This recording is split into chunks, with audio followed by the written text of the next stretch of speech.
What does it look like to lead well at work and at home? Many leaders, they do one of those well, but it's pretty rare to find someone who's winning at both. Well, today we're going to talk to CEO coach Steve Graves, who helps leaders do that. He helps them find success at work, but also not fail at home and make sure they live with fewer regrets. We're going to get pretty deep today on this episode. Let's dive in. Well, hello, my friend, and welcome to another episode of the Intentional Leader Podcast. This is a place that I hope you'll be refreshed and encouraged as you try to lead yourself, your family, and your team. I'm Cal, and on this episode, I sit down with longtime executive coach Steve Graves, who has spent decades walking alongside Fortune 100 CEOs, entrepreneurs, and top leaders through the highs and the lows and the turning points of leadership. We're going to talk about the power of holistic coaching, how to define success that actually matters, and why courage, not just competence, is essential for the life that you and I really want to live. And if you've ever wrestled with saying no like me, or wondered how to scale without burning out, or you felt that tension between achievement and alignment with your values, this conversation is going to be for you. Now, before we jump in, two quick things. Each week, I send out a simple note of encouragement. It's called the Intentional Letter. It's just one idea, one question for reflection, one quote, and one resource to help you live and lead in a more intentional way. If you want to join leaders from all over the world getting encouragement from me every week, you can sign up in the show notes of this episode. And also the second thing is I mentioned my core values course during this episode. And if you want to lead with more clarity, confidence, and purpose, well, my Discover Your Core Values course is exactly, I think, the tool for you. It'll help you identify what truly drives you. It'll help you make better decisions, lead more authentically, and it's going to help you align your life with what matters most to you. It's practical and it's deeply clarifying. Richie Parker said that it was a transformative experience.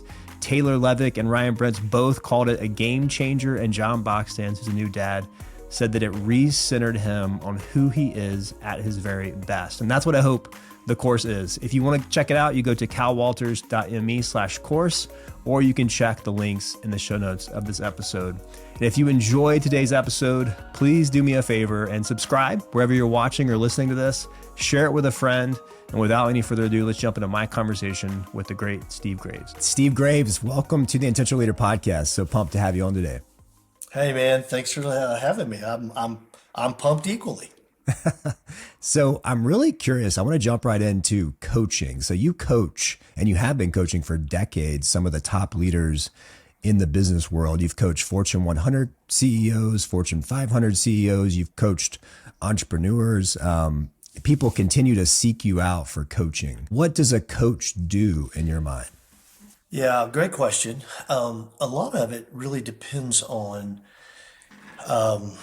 the kind of coaching model and style that someone is using. So, in the world that I have, in the world that I come from, years and years ago, decades ago, I made a distinction between consulting and coaching. One of my earliest business partners and I had a huge consulting practice, but I found that I really enjoyed working with the leader and adding value back to the company. Conversely, he really enjoyed working with the company and adding value to a few leaders along the way. And not that one is better than the other or one is right and one is wrong. Coaching is actually where you focus on a person, a leader, and you invest and deposit all of this energy and focus and tools and frameworks around them for a particular reason. Now, the kind of coaching that I have built and that our company uses and practices right now is around two or three key frameworks. One is it's holistic coaching, which means it embodies the whole person. It involves all of who you are. If you're a CEO, a business owner, an entrepreneur, which is primarily the people that we've coached for decades, um, you know, we think that the best way to actually bring formation and transformation to a person's life and work and their trajectory of what they hope to be the best version of themselves over time is to actually take a holistic approach.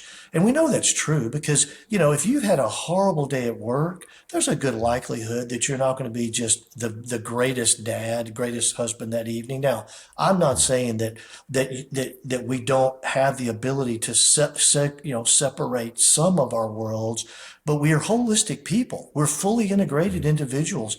That's the way God made us. That's who we are as people. So one of our key markers is that we're holistic in our approach. And we create a dashboard for every client, and that dashboard has some personal things and some work things on there. And that's just part of it.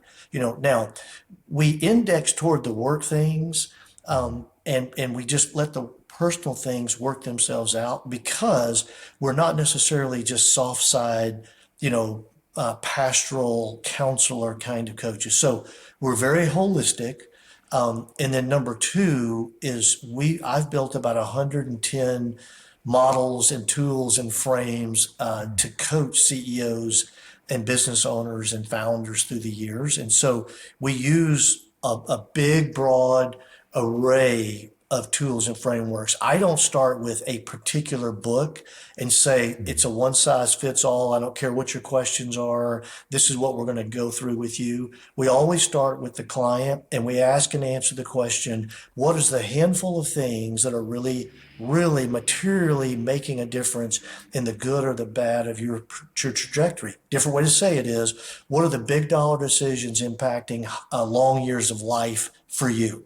And we tackle those one or two things and then all the things that surround that for you to be the best version of yourself. So we're holistic, and then we start with the client's needs, kind of with an empty white board to tackle the issues. And so those are some distinctions. Sorry for the long wind up answer, but that gives you a little distinction of the kind of coaching we do. And again, there's hundreds and hundreds of kinds of there's great coaches everywhere. Coaching has just become a boom business. Yeah. Lots and lots of people are coaches, pastors, psychologists, academics, former experienced CEOs, people that have done it. Just anybody and everybody are having great coaching engagements. So that's a little bit about us. Yeah. Any of that helpful? Super helpful. And it's fascinating. I love that you have a lot of frameworks and models that you can pull in. I want to talk to you about your work-life balance toolbox. And I have been thinking about this a lot because I meet more and more leaders, very, very motivated. It seems like as they get more and more senior and have accomplished a lot, as maybe their kids get older, they start to reflect on, okay, like maybe even acknowledging some regrets of like, oh man, I've been very successful in my work life, but my family life has suffered. And that's what I love about this work balance toolbox, because some of the work-life balance advice that I often see is so black and white, it's not helpful. I love, so what you do in this work balance toolbox, and I'll put a link in the show notes if people want to go check this out, is you've got 10 very thoughtful articles about these different areas of the work-life balance toolbox. The one I want to go to first is the article that you wrote. It's A Tale of Two Funerals. This is a powerful article. I'll put links to it if people want to check it out. But tell us this Tale of Two Funerals, because I think there's a lot we can pull from it. Yeah. Well, it is exactly what somebody would probably anticipate or surmise. A number of years ago, I found myself going to two funerals back to back in a relatively short, compressed period of time on the calendar. And one funeral was a funeral that it was somebody who was very successful, had done very well, appeared to be everything that you would want to be, all the things that you're supposed to chase in life, and the things you're supposed to your earlier comment, Cal, things that are supposedly score and measure up and result in what we would call success as an outcome. This one person had. And at his funeral, it was a depressing, sad, sorrowful, regretful. Just all those words. All just let your mind fill out the tree of all those kinds of words. And then And I just said, wow, what a bad experience. And then I went to another one, and it was a guy that, I mean, the funeral it could have lasted all day. I mean, it was a celebration after celebration. It was a guy who had tons of family members and the downline of the kids and the grandkids. And, I mean, it was just somebody who'd done a great job of pursuing and chasing the right outcome of life, the thing that really did bring a flourishing result in their life and in their work and everything else. And I just remember that was a big thing for me, saying, wow, it's so critical that we pursue all the way through life the very outcome that we want. Not just, we don't wait to the very end and try to have this massive fourth quarter comeback like some of our football teams do, after we've slept all the way through the first three quarters, and you finally get so far behind the score, you decide to start playing a good game. Well, that's fine, but the clock's running out on you and you just can't get there. We know that might even that conceptually, we know that that's just a faulty idea in relationships, period. And so if you want relationships to be there at the end of your life, you got to make sure that we're cultivating. I've got to make sure I'm nurturing and cultivating and planting new ones and all that all the way through my life. And if I do, guess what? I'll have relationships at the end of my life. And so, life balance, a lot of it comes down to me having the courage, and me having the faith to actually pick the kind of life that I really think, is the life that I want to pursue, the kind of life that is the life for me, and the life that I think God has put in front of me. Not just letting others and our culture and even maybe the friends I run with, and even if they're great friends. I mean, I might have awesome friends that I run with, and they're believers, and they've got strong faith, and they've got great marriages. But guess what? They might be pursuing economic mountains at a lot bigger rate than my wife and I might be. And so we don't need to be millionaires. And look, I'm not trying to slide into telling anybody what they should or shouldn't do. This is about me and my wife. We get the chance to ask and answer, where's our lifestyle number? And what do we really want to pursue? And does that mean that both of us are working crazy round the clock jobs, and we also have a side gig going, and we also have a bunch of rental property going, and is that what we want to do? And I'm not saying that that's right or wrong. I'm just saying I got to pick that out, and then I got to design my life toward that outcome in life. And that's what the two funeral things for me were just two really interesting illustrations of two different men who had obviously designed and engineered their life toward an outcome. And it was obvious I wanted one, not the other, in my own experience. You use that word courage, which is such a perfect word, the courage to choose a type of life. Why do you think courage is so important in trying to live a life that's actually aligns with some of those deeper desires? Yeah, well, I mean, that's again a really, really insightful, deep question. I'll just give you my answer, but I tell you, to be honest, I'd love to hear you answer. I know you're the one asking the questions, but I'd love to hear you answer as well, because I know you've seen a ton of things yourself in your life, in your career. So I'll take a quick answer, only with the promise that you'll take a shot at it also. Courage is something that, in our culture, in our society, a leader has got to have moral courage, and you have to have intellectual courage. You have to have emotional courage. You have to have the courage that allows you to lead and get out of step.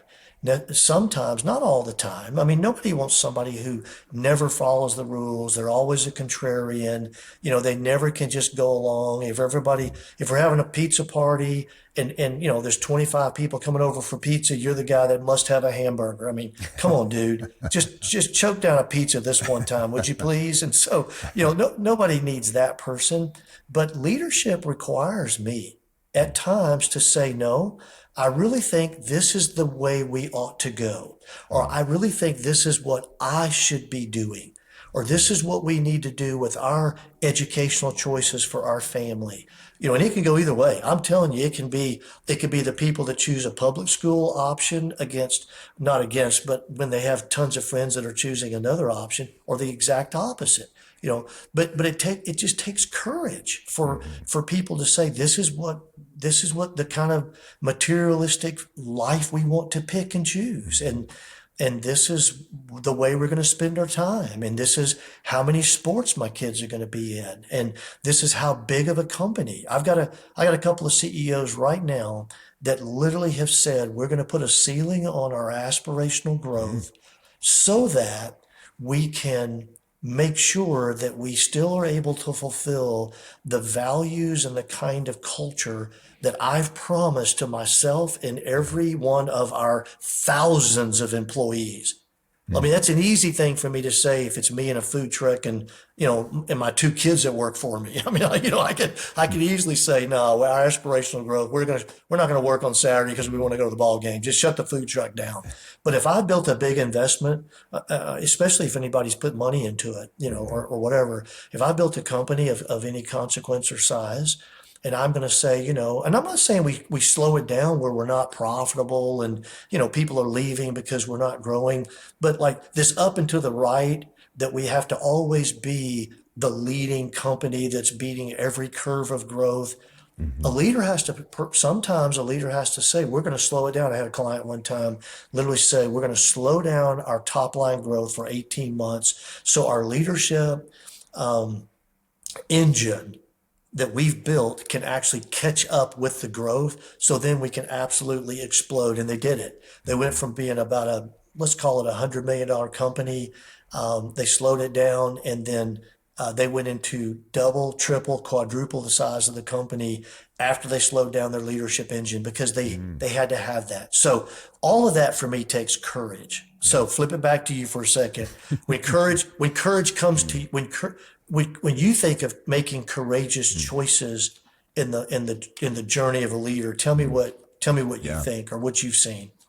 Well, I love your answer, Steve. I don't have a lot of frameworks that I've come up with, Steve, but one of the ones that I kind of come back to are what I call the 4 C's. And number 1 is clarity. Number 2 is courage. Number 3 is community. And number 4 is consistency.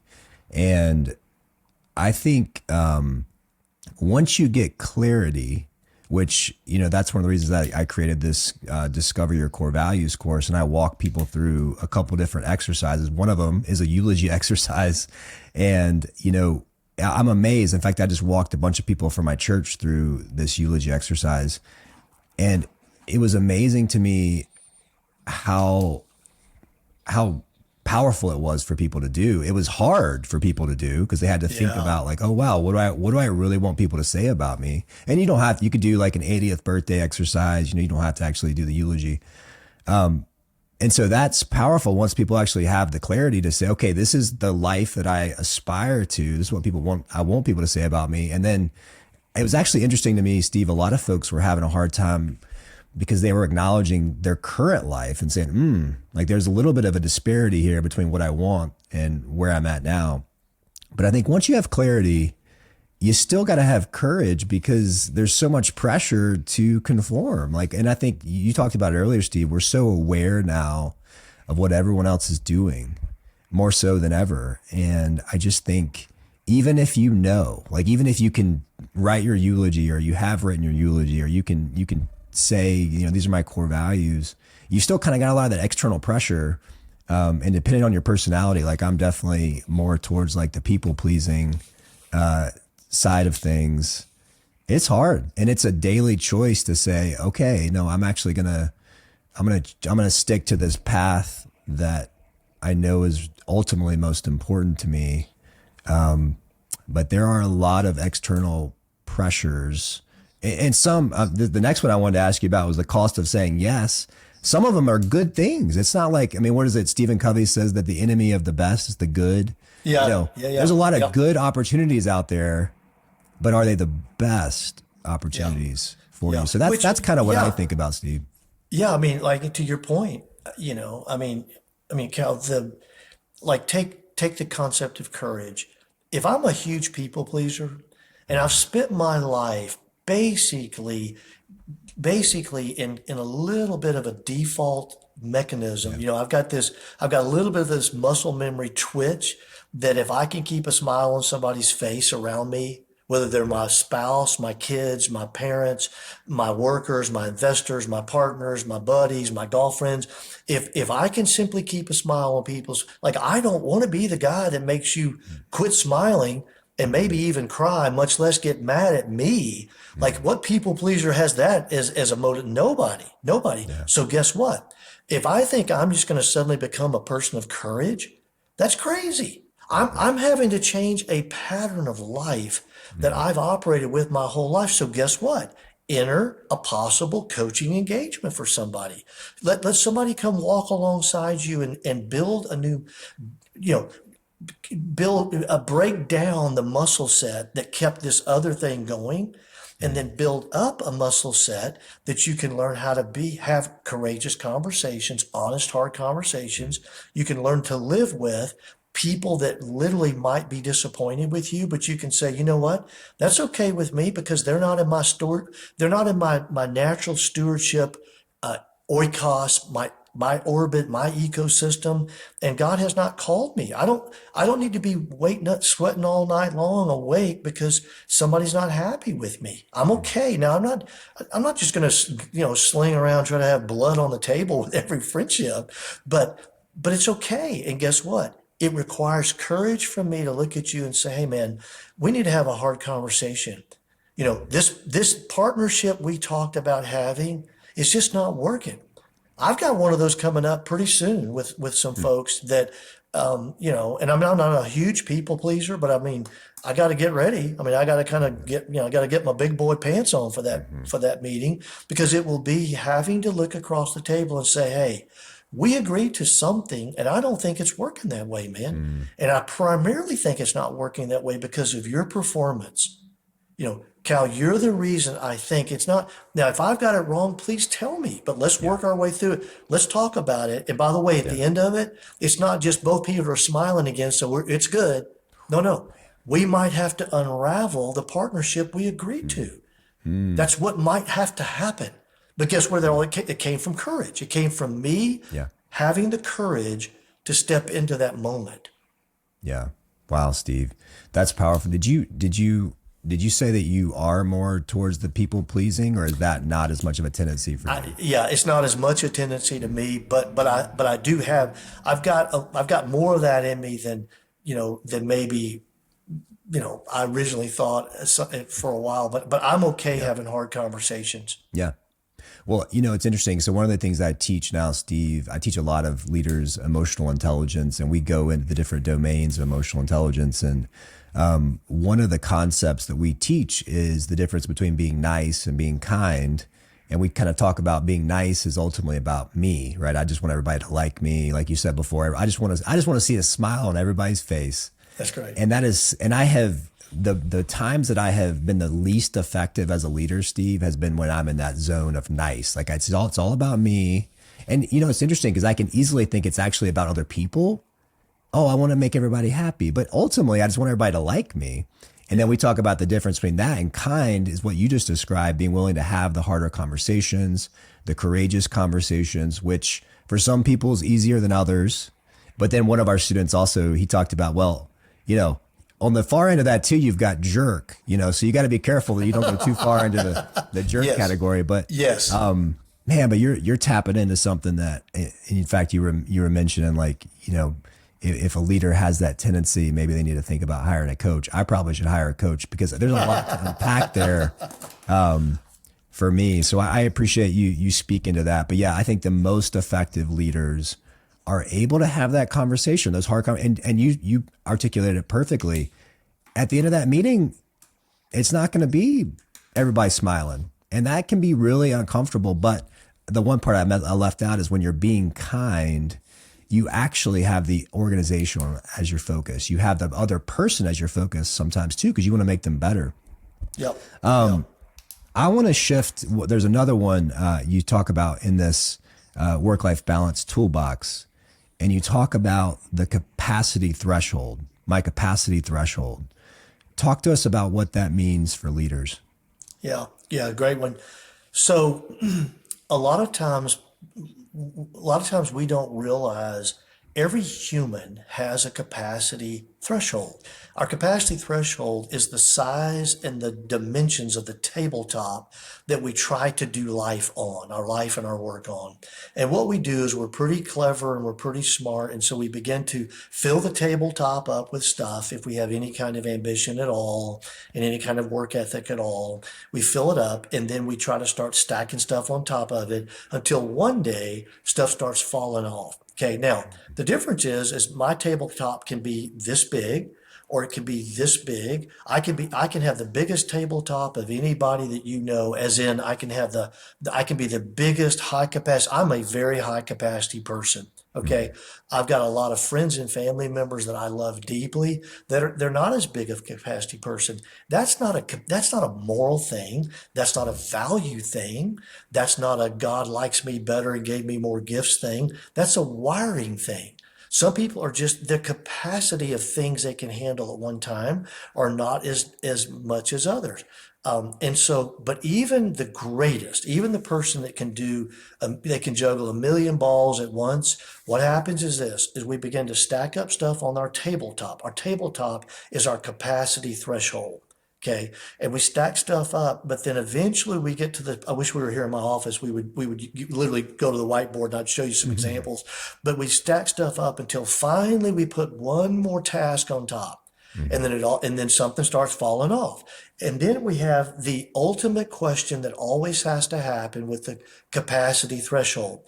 We have to begin the fine art of swapping. I have to begin to say, you know what? In order for me to put something new on, I have to take something old off. I cannot, there's no possible way. I can't just keep being more clever to keep adding and adding and adding and adding and adding. Okay.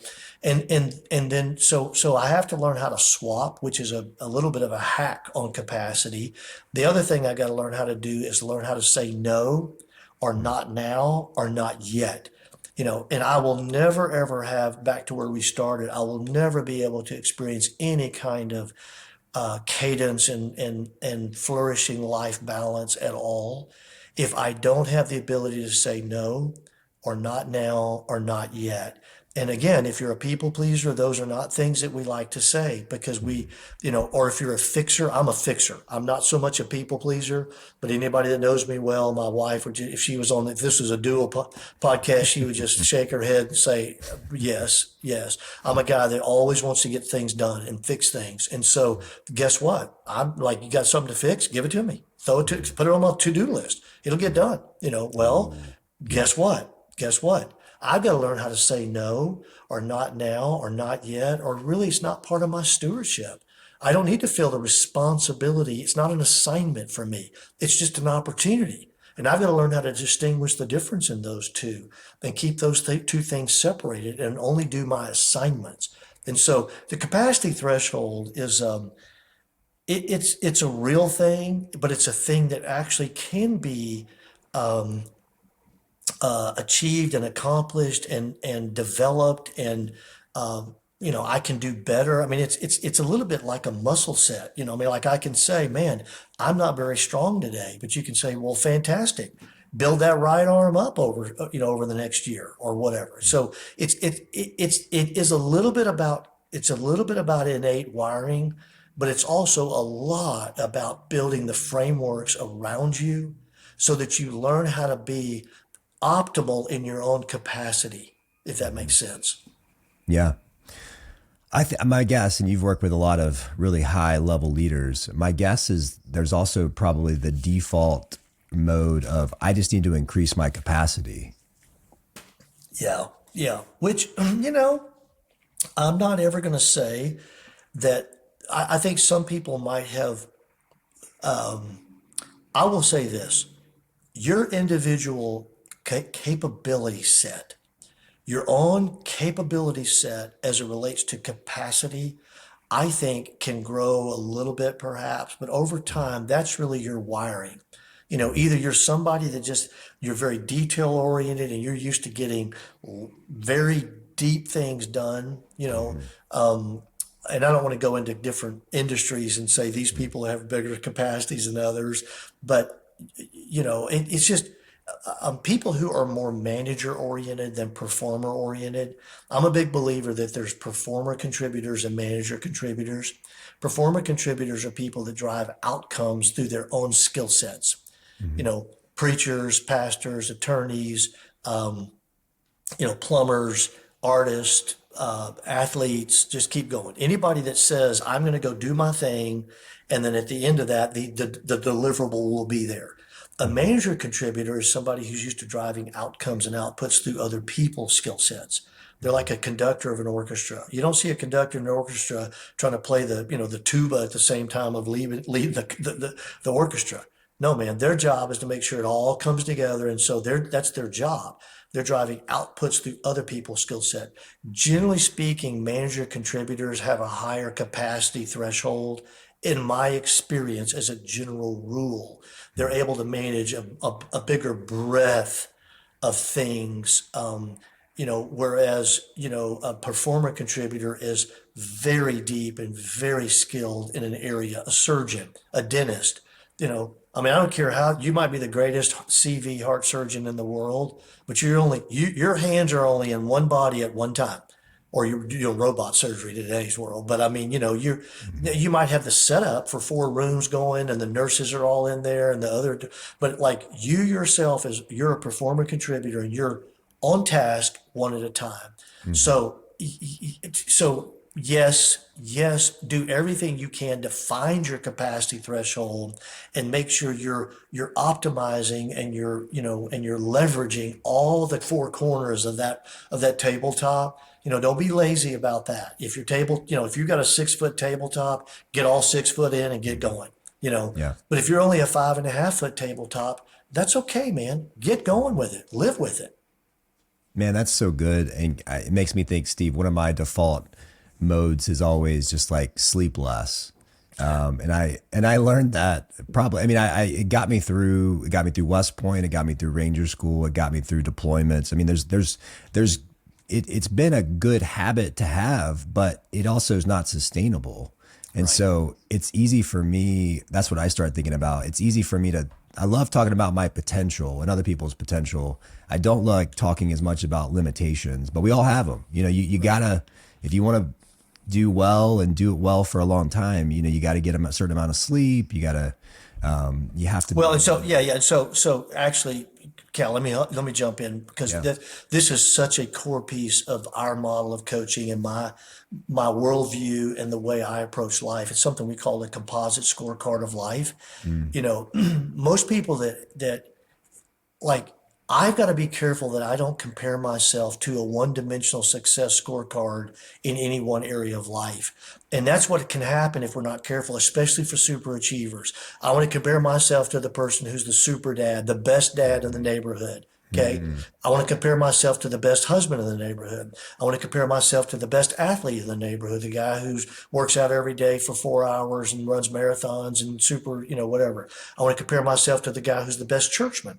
They're the elder at the church, they're the deacon, they're the whatever. I want to compare myself to the guy who's the best partner investor. He's always got tons of partners that love him. Oh, here we go. I haven't even got to your job yet, dude.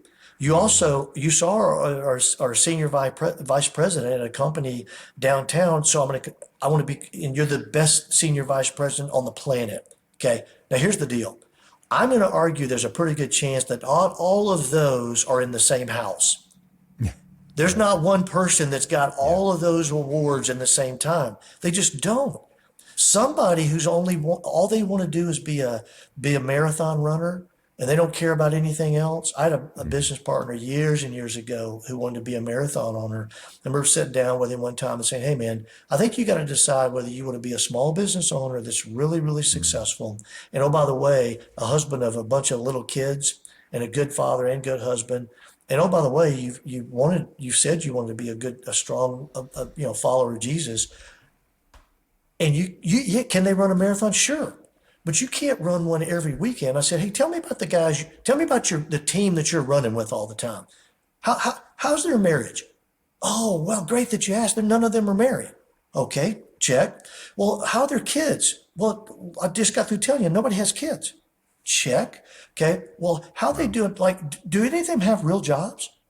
Interesting that you asked that. One of them is a trust baby. One of them's dad's just supporting him this year so he can run marathons. And then I'm kind of like, dude, you're comparing yourself to a bunch of unreal people. So the composite scorecard is the idea that we build this and push this hard. You embrace the idea that your job is to be an effective, successful person against all of the dimensions of life, the ones that are it's wearing all the hats and juggling all the balls in a semi-effective way. If you can be a B plus, solid B plus an A minus here and there, good for you, dude. Get going. Like you're never going to find somebody that's going to be A plus in every possible category and they're the standard at everything and everything. They can't. The math just doesn't work that way. And I'm not saying that, allow yourself to be a failure. No, I'm just saying, guess what?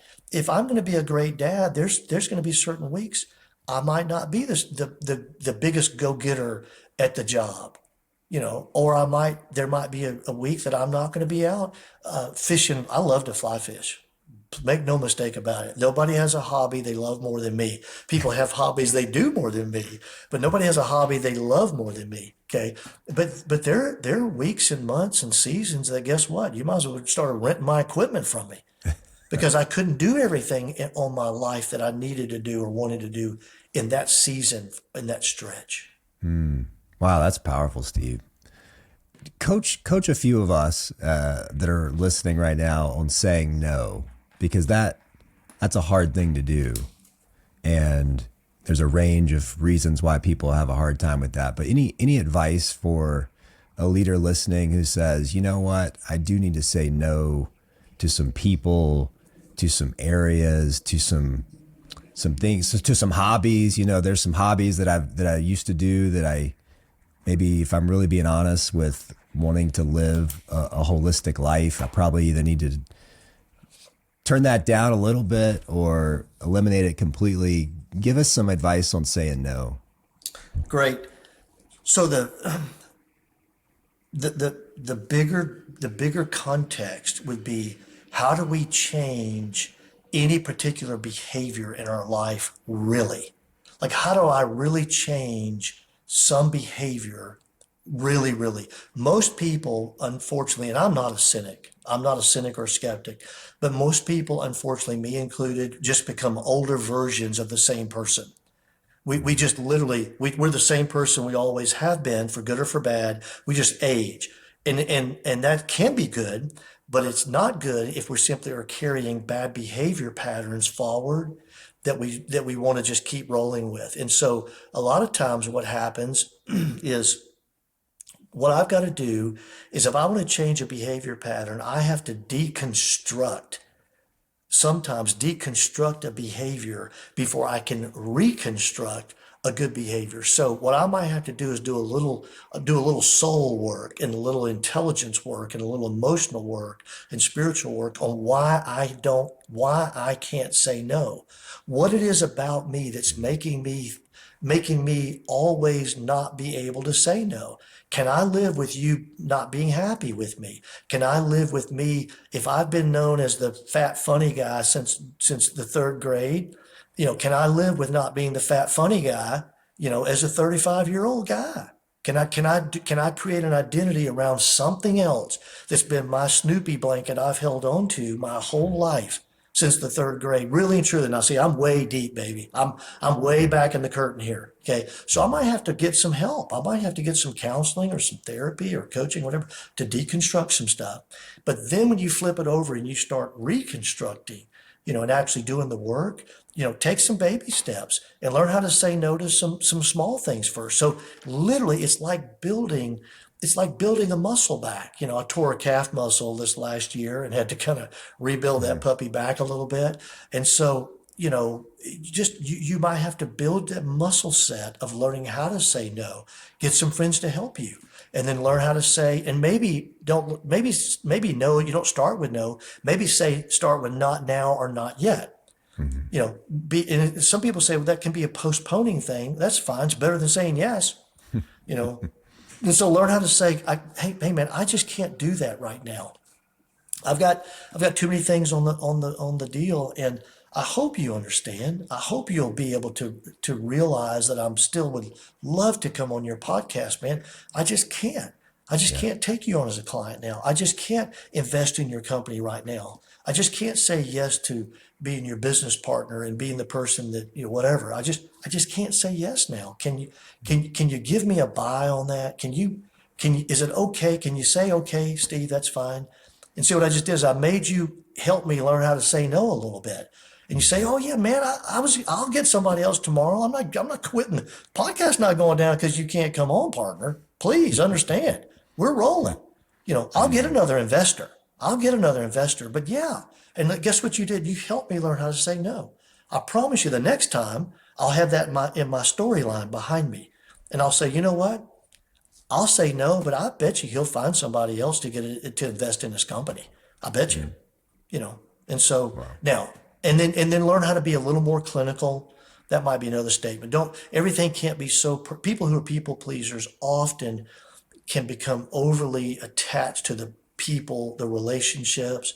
And so sometimes it's becoming a little more clinical where you just ask the hard question, can I pull this off and still be effective at everything else? And then go back to courage, and then let's have the courage to say, I can't do it. And then just, you know, pony up and, you know, hit 2 Red Bulls and go in for the meeting or something. I don't know. Whatever it is that you could kind of get your back good and firm. I love where you went with that. You went deep, and you know, it would be really easy, or you know, maybe predictable to give a technique of, oh, you know, do this, do that when it comes to saying no. But you went under the surface, and that, I feel like you've been coaching me for an hour now because you're like speaking, you're like throwing out the stuff. It's like, Cal, go underneath. Like, why is it so hard for you to say no? Because you're right. That's where the actual like lasting change is going to happen, is if I figure that part out.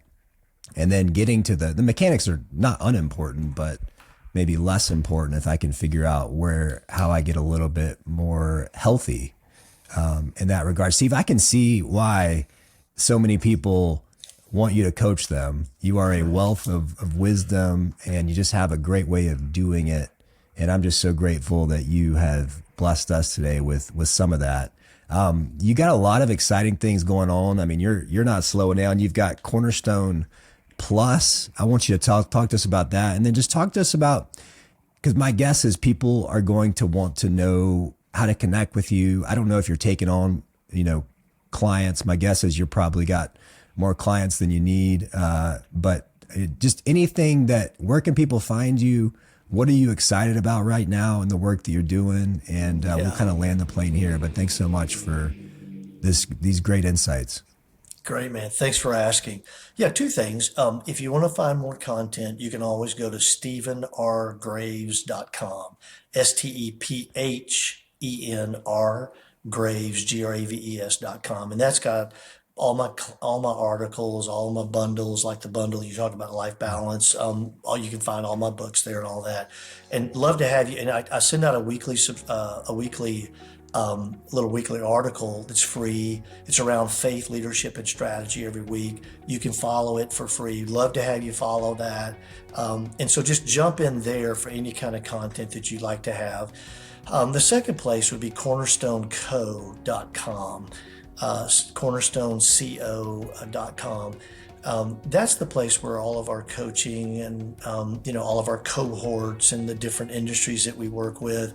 And actually, we are taking more clients now, Cal. I'm personally not necessarily, but we've added some coaches over the last couple of years and trained them around all my tools and frames. And so we kind of opened back up the window.